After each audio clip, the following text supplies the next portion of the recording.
ونشهد أن لا إله إلا الله وحده لا شريك له ونشهد أن سيدنا ونبينا محمدا عبده ورسوله أما بعد فأعوذ بالله من الشيطان الرجيم بسم الله الرحمن الرحيم يا أيها الذين آمنوا اتقوا الله حق تقاته ولا تموتن إلا وأنتم مسلمين وقال الله عز وجل يا أيها الذين آمنوا اتقوا الله وقولوا قولا سديدا يصلح لكم أعمالكم ويغفر لكم ذنوبكم ومن يطع الله ورسوله فقد فاز فوزا عظيما وقال الله عز وجل بسم الله الرحمن الرحيم يا أيها الناس اتقوا ربكم الذي خلقكم من نفس واحدة وخلق منها زوجها وبث منهما رجالا كثيرا ونساء واتقوا الله الذي تساءلون به والأرحام إن الله كان بكم رحيما وقال رسول الله صلى الله عليه وسلم إن أعظم النكاح بركة أيسرها مؤونة وقال رسول الله صلى الله عليه وسلم تزوجوا الودود الولود فإني مكافر بكم الأمم وقال رسول الله صلى الله عليه وسلم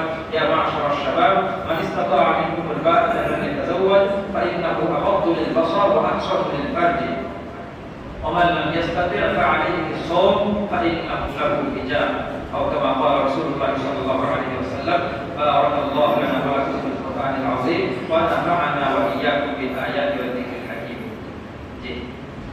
বিবাহ সংগঠিত হয় কিভাবে?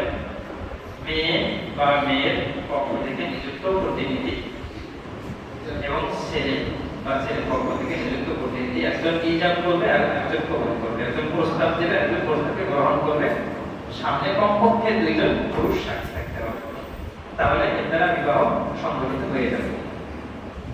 যদি জোরে করবো আমরা মোহর কত নির্ধারণ হয়েছে? 1 লক্ষ